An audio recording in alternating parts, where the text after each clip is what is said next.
Assalamualaikum warahmatullahi wabarakatuh. Kami dari kelompok 1. Di sini kami akan membuat tugas video tentang memahami artikel ilmiah populer. Semua tak baik saja, ada masanya kita mencuri ruang dan waktu, walau pasti berlalu. Yang pertama, memahami artikel ilmiah populer dan struktur artikel ilmiah populer yang dibawakan oleh Claudia. Menurut Kamus Besar Bahasa Indonesia, artikel berarti karya tulis lengkap. Ilmiah berarti memenuhi syarat atau kaidah ilmu pengetahuan. Populer berarti mudah dipahami banyak orang. Berdasarkan pengertian tersebut, artikel ilmiah populer dapat diartikan sebagai karya tulis lengkap yang mengandung ilmu pengetahuan dan ditulis dengan bahasa Indonesia ringan serta mudah dipahami. Adapun struktur artikel ilmiah populer. Yang pertama, bagian pembuka merupakan bagian awal dari artikel ilmiah populer. Yang kedua, bagian leher merupakan bagian yang menyambung antara bagian pembuka dan bagian isi artikel ilmiah populer. Yang ketiga, bagian isi merupakan bagian inti dari artikel ilmiah populer. Dan yang terakhir adalah bagian penutup, berisi kalimat kunci yang merangkum pembahasan ke dalam suatu simpulan yang ringkas dan jelas. Sekian jenis-jenis artikel ilmiah populer yang dibawakan oleh Alsya dan Claudia. Adapun jenis-jenis artikel ilmiah populer. Yang pertama adalah artikel eksploratif, merupakan artikel yang mengungkap berbagai fakta berdasarkan kajian tertentu. Yang kedua adalah artikel eksplanatif, merupakan artikel yang berisi penjelasan yang menerangkan sesuatu yang bisa dipahami pembaca. Yang ketiga, artikel deskriptif. Artikel deskriptif adalah artikel yang berisi penggambaran atau permasalahan yang sedang terjadi di lingkungan masyarakat.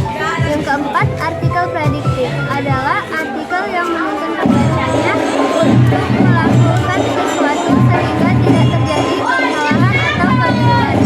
Yang kelima, artikel prediktif adalah artikel yang berisi perhitungan atau ramalan tentang hal yang akan terjadi. Kemudian, menganalisis ciri-ciri artikel ilmiah populer yang dibawakan oleh Alsya. Yang pertama, memuat opini penulis. Yang kedua, bersifat faktual dan informatif. Yang ketiga, bersifat ilmiah. Yang keempat, menyertakan bukti dan alasan. Yang kelima, menggunakan bahasa populer. Yang keenam, ditulis secara sistematis. Yang ketujuh, menggunakan ragam bahasa baku. Kemudian, pembawaan identifikasi fakta dan opini dalam artikel ilmiah populer yang dibawakan oleh Ajeng. Mengidentifikasi fakta dan opini di dalam artikel ilmiah populer. Fakta adalah peristiwa atau kejadian yang benar-benar terjadi. Ciri-cirinya yaitu berisi hal atau kejadian yang benar-benar terjadi. 2. Dapat dibuktikan kebenarannya. 3. Berisi data berupa angka, tanggal, dan lain sebagainya. 4. Informasi tetap dan tidak berubah-ubah. Contohnya adalah tanah longsor seringkali terjadi di daerah pegunungan, terutama pada musim kemarau. 2. Opini. Opini diartikan sebagai pendapat, pikiran, atau pendirian penulis terhadap suatu hal yang bersifat objektif. Ciri-cirinya yaitu pendapat atau tanggapan seseorang. 2. Belum tentu disetujui oleh semua orang dan tidak dapat dibuktikan kebenarannya. 4. Disertai dengan kata relatif seperti kira-kira, bagaimana, menurut, dan sebagainya. 4. Informasinya tidak tetap dan dapat berubah-ubah. Contohnya adalah menurut saya bubur tidak diaduk lebih enak daripada bubur diaduk. Selanjutnya, cara mengumpulkan data dalam artikel ilmiah populer serta langkah-langkah yang dibawakan oleh Alfi. Cara mengumpulkan fakta dan data dalam menyusun artikel ilmiah populer. Untuk menyusun sebuah artikel ilmiah, kamu harus mengumpulkan fakta dan data terlebih dahulu. Mengumpulkan fakta dan data dapat dilakukan dengan beberapa hal, yaitu 1. Dengan cara wawancara. Wawancara adalah kegiatan tanya jawab yang dilakukan untuk mendapatkan data dan informasi secara lengkap. Sebelum melakukan wawancara, kamu harus mempersiapkan beberapa hal, yaitu 1. Menentukan orang atau pihak yang akan diwawancarai. Kedua, menyusun daftar pertanyaan. Dan ketiga, menentukan cara merekam hasil wawancara. Hasil wawancara dapat dicatat di buku atau dapat juga direkam menggunakan perekam elektronik. Kedua, dengan cara kuesioner. Kuesioner adalah daftar pertanyaan yang dibuat untuk mendapatkan suatu informasi. Kalimat yang dibuat menggunakan kalimat yang mengandung kata tanya. Sebelum melakukan kuesioner, kamu harus mempersiapkan beberapa hal, yaitu 1. Menentukan orang atau pihak yang akan mengisi kuesioner. Kedua, menyusun daftar pertanyaan yang akan diajukan. Ketiga, membaca tulisan orang lain. Untuk mengumpulkan fakta dan data dalam menyusun artikel ilmiah, kamu dapat juga melakukannya dengan cara membaca tulisan orang lain. Hal ini dapat dilakukan bila topik yang kamu pilih sudah pernah ditulis oleh orang lain. Artikel orang lain tidak selalu memuat hal-hal data yang tepat. Untuk memastikan kebenarannya, kamu dapat melakukan 3 hal, yaitu 1. Mencermati sumber penulisan dimuat. Kedua, mencari data-data pendukung. Ketiga, mencantumkan sumber tulisan data. Dan terakhir, langkah-langkah dalam menyusun artikel ilmiah. 1. Pertama, kita harus menentukan tema. Kedua, menentukan tujuan. Ketiga, menulis pokok-pokok tulisan. Keempat, mengumpulkan bahan-bahan. Kelima, membuat kerangka tulisan. Keenam, mengembangkan tulisan menjadi artikel. Dan terakhir, menyunting artikel. Kemudian, membandingkan kalimat perbandingan, analogi, sinonim, dan antonim yang dibawakan oleh Ayu.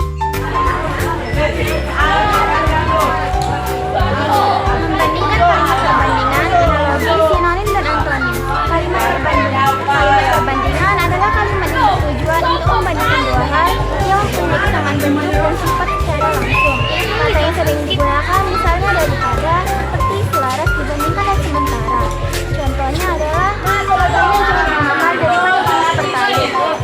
Kalimat analogi adalah kalimat yang bertujuan untuk membandingkan dua hal yang mempunyai kesamaan bentuk dengan cara kiasan atau perbandingan tidak langsung. Misalnya, bagai, umpama, seumpama, dan bacana.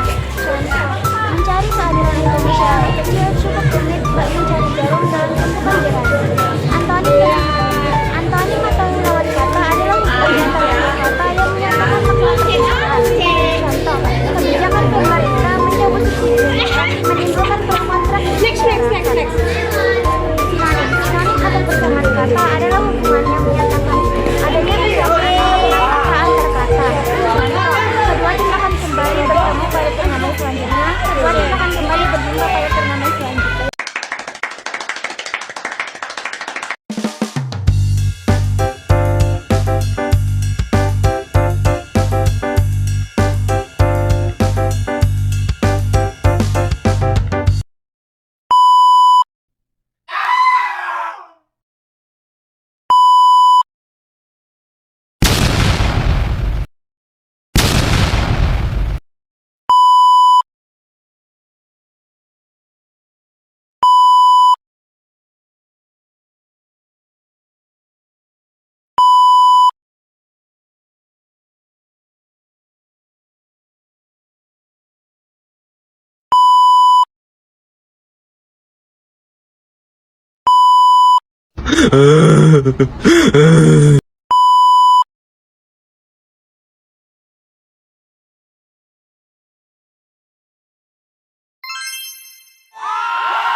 Sekian video presentasi dari kami.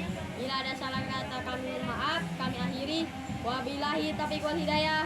Wassalamualaikum warahmatullahi warahmatullahi wabarakatuh.